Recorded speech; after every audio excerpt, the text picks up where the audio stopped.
Hello everyone, welcome back to our channel. ಇವತ್ತಿನ ದಿನ ನಾನು ವೆಜ್ ಮೋಮೋಸನ್ನು ಯಾವ ರೀತಿಯಾಗಿ ಸಿಂಪಲಾಗಿ ಮಾಡಬೇಕು ಮತ್ತು ಏನೇನು ಪದಾರ್ಥಗಳನ್ನು ಬಳಸಿ ಹೊಸ ರೀತಿಯ ವಿಧಾನದಲ್ಲಿ ಮಾಡ್ತೇನೆ ಅಂಥೇಳಿ ತೋರಿಸ್ಕೊಡ್ತೇನೆ. ಬರೀ ಹಂಗಾರ ಅದಕ್ಕೆ ಏನೇನು ಬೇಕು, ಯಾವ ರೀತಿ ಮಾಡೋದು ಅಂಥೇಳಿ ನೋಡ್ಕೊಂಡು ಬರೋಣ. ವೆಜ್ ಮೋಮೋಸ್ ಮಾಡೋಕ್ಕೆ ಏನೇನು ಪದಾರ್ಥಗಳು ಬೇಕಂಥೇಳಿ ಬರ್ರಿ ನೋಡ್ತಾ ಹೋಗೋಣ ಒಂದೊಂದಾಗಿ. ಫಸ್ಟಿಗೆ ಕ್ಯಾರೆಟನ್ನು ನಾನಿಲ್ಲಿ ಚೆನ್ನಾಗಿ ವಾಶ್ ಮಾಡಿಕೊಂಡು ಸಣ್ಣಗೆ ತುರಿದಿಟ್ಕೊಂಡೇನಿ. ಅದರ ರಸ ಎಲ್ಲ ತಕ್ಕೊಂಡೆ. ಈ ರೀತಿ ಒಣದಾಗಬೇಕದ, ರಸ ಇರಬಾರ್ದು, ಅಂದ್ರೆ ಮೋಮೋಸ್ ಮಾಡೋಕೆ ಅದು ಚಲೋ ಬರ್ತೈತಿ. ಆದ್ದರಿಂದ ನೆಕ್ಸ್ಟ್ ಕ್ಯಾಬೇಜನ್ನು ಅಷ್ಟೇ ನಾನು ಸಣ್ಣಗೆ ತುರಿದು ರಸ ತೆಗೆದು ಇಟ್ಕೊಂಡೇನಿ. ನೀವಿಲ್ಲಿ ಇದನ್ನು ಸಣ್ಣಗೆ ಕಟ್ ಮಾಡಿ ಕೂಡ ಯೂಸ್ ಮಾಡಬಹುದು. ಬಟ್ ಏನಂದ್ರೆ ಅದು ಬೇಯೋವಾಗ ಸರಿಯಾಗಿ ಬೇಯೋದಿಲ್ಲ. ಆದ್ದರಿಂದ ನಾವು ಈ ರೀತಿ ತುರಿದಿಟ್ಕೊಂಡ್ಬಿಟ್ರೆ ಅದರೊಳಗೆ ಉಪ್ಪು ಖಾರ ಆಗಿರ್ಬೋದು ಎಲ್ಲ ಇಂಗ್ರೀಡಿಯೆಂಟ್ಸ್ಗಳು ಸೇರ್ಕೋತಾವೆ, ಟೇಸ್ಟ್ ಚೆನ್ನಾಗಿ ಬರ್ತೈತಿ. ಅದಕ್ಕೆ ನೆಕ್ಸ್ಟ್ ಆಲೂಗಡ್ಡೆನೂ ಅಷ್ಟೇ ನಾನಿಲ್ಲಿ ತುರಿದು ಅದರ ರಸ ತೆಗೆದು ಇಟ್ಕೊಂಡೀನಿ. ಇದು ಆಪ್ಷನಲ್ ರೀ, ಹೆಚ್ಚಾಗಿ ಯೂಸ್ ಮಾಡೋದಿಲ್ಲ ಮೋಮೋಸ್ ಮಾಡಬೇಕಾದ್ರೆ ಇದನ್ನು. ಬಟ್ ನಾನಿಲ್ಲಿ ಟೇಸ್ಟ್ ಇನ್ನೂ ಜಾಸ್ತಿ ಬರಲಿ ಅಂಥೇಳಿ ಇದನ್ನು ಯೂಸ್ ಮಾಡತ್ತೇನೆ. ನೆಕ್ಸ್ಟ್ ಈರುಳ್ಳಿ ಸಣ್ಣಗೆ ಕಟ್ ಮಾಡಿ ಇಟ್ಕೊಂಡೇನಿ. ಆಮೇಲೆ ಕೊತ್ತಂಬರಿ, ಆಮೇಲೆ ಇದು ಸಣ್ಣ ಮೆಣಸಿನ್ಕಾಯಿ. ಹೆಚ್ಚಾಗಿ ಮೋಮೋಸ್ ಮಾಡೋಕೆ ಕ್ಯಾಪ್ಸಿಕಮನ್ನು ಯೂಸ್ ಮಾಡ್ತಾರೆ. ಬಟ್ ಅದು ಸಿಗಲಿಲ್ಲ ಅಂದ್ರೆ ಏನೂ ತೊಂದರೆ ಇಲ್ಲ, ಸಣ್ಣ ಮೆಣಸಿನ್ಕಾಯನ್ನು ಹಾಕಿ ಮಾಡಬಹುದು. ನೆಕ್ಸ್ಟ್ ಇದು ಪುದೀನ, ಶುಂಠಿ, ಆಮೇಲೆ ಬೆಳ್ಳುಳ್ಳಿ ಮೂರನ್ನೂ ಹಾಕಿ ರೆಡಿ ಮಾಡಿರುವಂತಹ ಪೇಸ್ಟ್. ಇದು ಕಾಳು ಮೆಣಸು ಪುಡಿ, ಇದು ಕೂಡ ಇದನ್ನು ಹಾಕೋದ್ರಿಂದ ಟೇಸ್ಟ್ ಚೆನ್ನಾಗಿ ಬರ್ತೈತಿ. ಅದಕ್ಕೆ ನೆಕ್ಸ್ಟ್ ಮೈದಾ ಹಿಟ್ಟನ್ನು ನಾನು ಆಲ್ರೆಡಿ ಕಲಸಿ ಇಟ್ಕೊಂಡೇನಿ. ಇದನ್ನು ನೀವು ಮೋಮೋಸ್ ಮಾಡೋಕ್ಕಿಂತ ಒಂದು ಅರ್ಧ ಗಂಟೆ ಮುಂಚೆ ಕಲಸಿ ಇಟ್ಕೊಂಡ್ಬಿಟ್ರೆ ಇದು ಚೆನ್ನಾಗಿ ನೆನೆದಿರ್ತೈತಿ, ಅಂದ್ರೆ ಮೋಮೋಸ್ ಚಲೋ ಬರ್ತಾವೆ. ಅದಕ್ಕೆ ನೀವು ಇದನ್ನು ಜಾಸ್ತಿ ಗಟ್ಟಿನೂ ಅಲ್ಲ, ಜಾಸ್ತಿ ಮೆತ್ತಗೂ ಅಲ್ಲ, ಒಂದು ಮೀಡಿಯಮ್ ಒಳಗೆ ಕಲಸಿ ಇಟ್ಕೋಬೇಕು ಈ ರೀತಿ.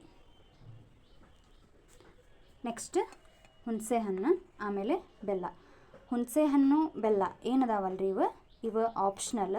ಹೇಳಬೇಕಂದ್ರೆ ಇವನ್ನು ಯೂಸ್ ಮಾಡೋದಿಲ್ಲ. ಬಟ್ ನಾನು ಏನೋ ಒಂದು ಹೊಸ ರೀತಿ ಟೇಸ್ಟ್ ಬರ್ತೈತಿ ಅಂಥೇಳಿ ಟ್ರೈ ಮಾಡಿ ತೋರ್ಸಾತೀನಿ.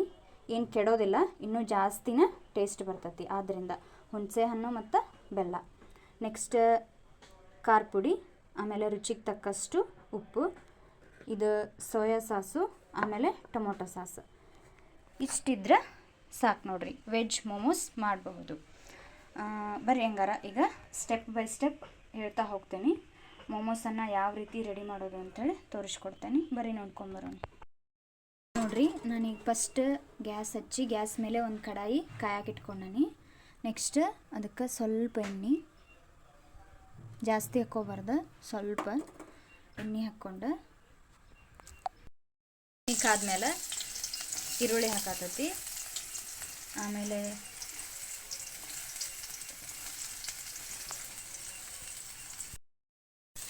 ಸ್ವಲ್ಪ ಈರುಳ್ಳಿ ಕಂದು ಬಣ್ಣ ಬಂದ ಮೇಲೆ ಇದಕ್ಕೆ ನಾವೇನೇನು ತೋರಿಸಿದ್ದೆಲ್ಲ ಆಗಲ್ಲೇ ಮೆಣಸಿನ್ಕಾಯಿ, ಕೊತ್ತಂಬರಿ, ಕಾಳು ಮೆಣಸು ಪುಡಿ, ಆಮೇಲೆ ಇದು ಪೇಸ್ಟ್ ಎಲ್ಲ ಕೂಡ ಹಾಕ್ಕೊಳತ್ತೇನೆ. ಈಗೆಲ್ಲ ಕೂಡ ಇದನ್ನು ಫ್ರೈ ಮಾಡ್ಕೋಬೇಕು.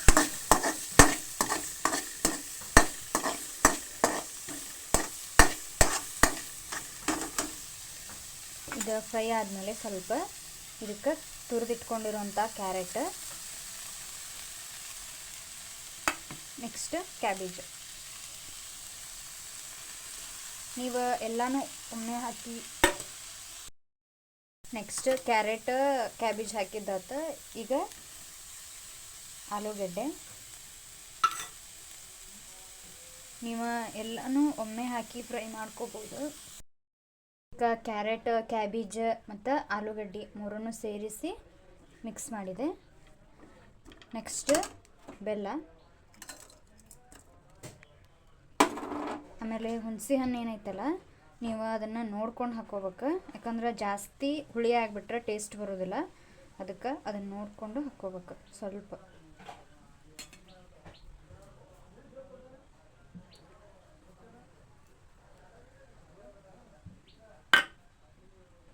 ಈಗ ನೀವು ಗ್ಯಾಸನ್ನು ಹಚ್ಕೋಬೇಡ್ರಿ, ಗ್ಯಾಸ್ ಆಫ್ ಮಾಡಿ ಇಳಿಸ್ಕೊಂಡು ಇದನ್ನೆಲ್ಲ ಮಿಕ್ಸ್ ಮಾಡ್ಕೋಬೇಕು. ಗ್ಯಾಸಿಂದ ಇಳಿಸ್ಕೊಂಡೇನಿ. ನೆಕ್ಸ್ಟ್ ಇದಕ್ಕೆ ನಾನು ಖಾರ ಪುಡಿ ಹಾಕತ್ತೇನೆ. ಖಾರ ನೀವು ನೋಡ್ಕೊಂಡು ಹಾಕೋಬೋದು. ಜಾಸ್ತಿ ಖಾರ ತಿನ್ನೋರಾಗಿದ್ರೆ ಜಾಸ್ತಿ ಹಾಕೋರಿ, ಅಥವಾ ಖಾರನ ತಿನ್ನೋದೆಲ್ಲ ಖಾರ ಆಗಿ ಬರೋದಿಲ್ಲ ಅನ್ನೋರು ಖಾರ ಹಾಕಕ್ಕೆ ಹೋಗ್ಬೇಡ್ರಿ. ಯಾಕಂದ್ರೆ ಆಲ್ರೆಡಿ ಅದಕ್ಕೆ ನಾವು ಮೆಣಸಿನ ಪುಡಿ, ಶುಂಠಿ ಎಲ್ಲ ಸೇರಿಸಿರ್ತೇವಲ್ಲ, ಮೆಣಸ್ಕಾಳು ಪುಡಿ ಅದಕ್ಕೆ ಖಾರದ ಟೇಸ್ಟ್ ಬರ್ತೈತಿ. ಅದಕ್ಕೆ ನೀವು ಜಾಸ್ತಿ ಖಾರ ತಿನ್ನೋರಾಗಿದ್ರಷ್ಟು ಎಕ್ಸ್ಟ್ರಾ ಖಾರ ಪುಡಿ ಸೇರಿಸ್ಕೋರಿ. ನೆಕ್ಸ್ಟ್ ರುಚಿಗೆ ತಕ್ಕಷ್ಟು ಉಪ್ಪು ಒಮ್ಮೆ ಜಾಸ್ತಿ ಹಾಕ್ಕೊಂಬಿಡ್ಬೇಡ್ರಿ, ಯಾಕಂದ್ರೆ ಕಡಿಮೆ ಆದ್ರೆ ಸೇರಿಸ್ಬೋದು ವಾಪಸ್ಸು, ಬಟ್ ಅದು ಜಾಸ್ತಿ ಆದ್ರೆ ಏನೂ ಮಾಡೋಕ್ಕಾಗೋದಿಲ್ಲ. ಅದಕ್ಕೆ ರುಚಿಗೆ ಎಷ್ಟು ಬೇಕೋ ಅಷ್ಟೆ. ನೆಕ್ಸ್ಟ್ ನಾನಿಲ್ಲಿ ಟೊಮೊಟೊ ಸಾಸ್ ಹಾಕತ್ತೀನಿ. ಇದು ಕೂಡ ಜಾಸ್ತಿ ಅಲ್ಲ, ಸ್ವಲ್ಪ. ಆಮೇಲೆ ಸೋಯಾ ಸಾಸ್.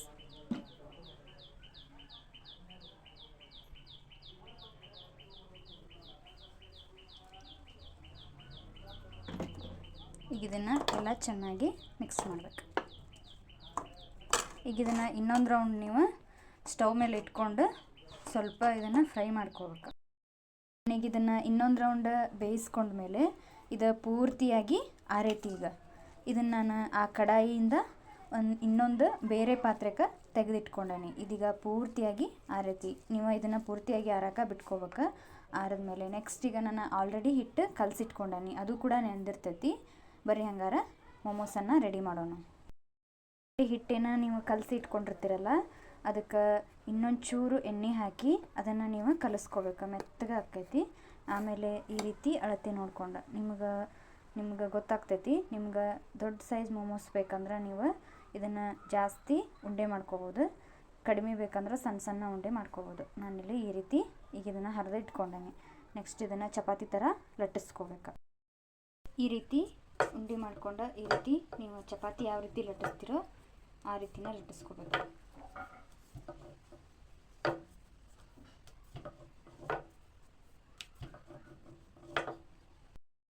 ಈ ರೀತಿ ಲಟ್ಟಿಸ್ಕೊಂಡ್ಮೇಲೆ ಇದಕ್ಕೆ ನೀವು ಏನು ರೆಡಿ ಮಾಡಿ ಇಟ್ಕೊಂಡಿರಲ್ಲ ಅದನ್ನು ಈ ರೀತಿ ಸೇರಿಸ್ಕೋಬೇಕು. ಸೇಮ್ ನೀವು ಯಾವ ರೀತಿ ಹೋಳಿಗೆ ಮಾಡ್ತಿರ್ತೀರಲ್ಲ ಅದೇ ರೀತಿನ. ಈಗ ಇದನ್ನು ಬೇರೆ ಬೇರೆ ಡಿಸೈನ್ ಒಳಗೆ, ಬೇರೆ ಬೇರೆ ಶೇಪ್ ಒಳಗೆ ಇದನ್ನು ಮಡಚ್ಬೋದು. ಇದನ್ನು ನೀವು ಯಾವುದು ನಿಮ್ಗೆ ಈಸಿ ಅನಿಸುತ್ತೋ ಆ ರೀತಿ ನೀವು ಇದನ್ನು ಮಾಡ್ಬೋದು.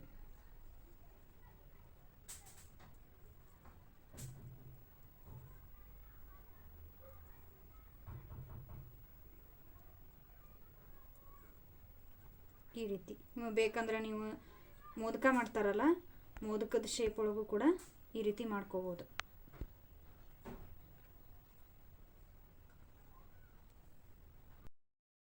ಫೈನಲಿ ಎಲ್ಲ ಆದಮೇಲೆ ಈ ರೀತಿ ಎಲ್ಲ ಮೊಮೋಸನ್ನು ನಾನಿಲ್ಲಿ ರೆಡಿ ಮಾಡಿ ಇಟ್ಕೊಂಡನಿ.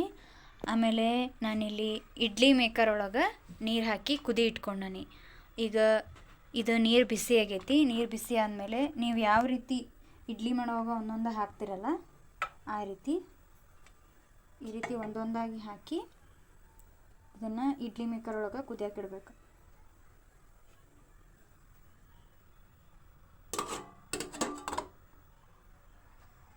ಈ ರೀತಿ ನೀವು ಹಾಕೋಬೇಕಾರೆ ಇದಕ್ಕೆ ಸ್ವಲ್ಪ ಎಣ್ಣೆ ಹಚ್ಚಿನ ಹಾಕ್ರಿ, ಯಾಕಂದ್ರೆ ಅದು ತಳ ಹಿಡ್ಕೊಳ್ಳೋದಿಲ್ಲ. ಅದು ಸ್ವಲ್ಪ ಬೆಂದ ಮೇಲೆ ಬಂದುಬಿಡ್ತೈತೆ. ಅದಕ್ಕೆ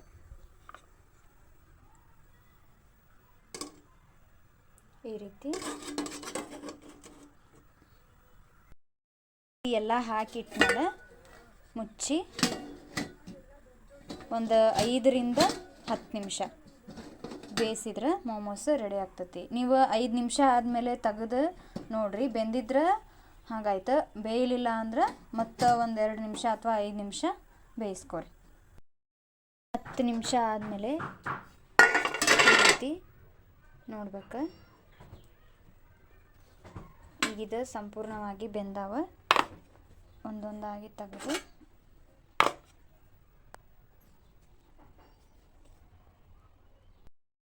ಫೈನಲಿ ಎಲ್ಲ ತೆಗೆದ್ಮೇಲೆ ಈ ರೀತಿ ಬೆಂದಾವ.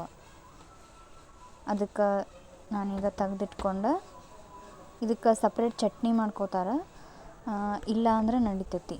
ಟೊಮೊಟೊ ಸಾಸ್ ಇರ್ತೈತಲ್ಲ ಅದನ್ನು ಕೂಡ ಹಚ್ಕೊಂಡು ತಿಂತಾರೆ. ಅದ್ರ ಕಾಂಬಿನೇಷನ್ನು ಚೆನ್ನಾಗಿರ್ತೈತಿ. ನೋಡಿದ್ರಲ್ಲ ವೆಜ್ ಮೋಮೋಸ್ ಯಾವ ರೀತಿಯಾಗಿ ಮಾಡ್ಬೋದು ಅಂಥೇಳಿ. ನಿಮ್ಗೆ ಈ ವಿಡಿಯೋ ಇಷ್ಟ ಆಗೈತೆ ಅಂತ ತಿಳ್ಕೊತೀನಿ. ಇಷ್ಟ ಆದರೆ ಪ್ಲೀಸ್ ಲೈಕ್ ಮಾಡಿರಿ.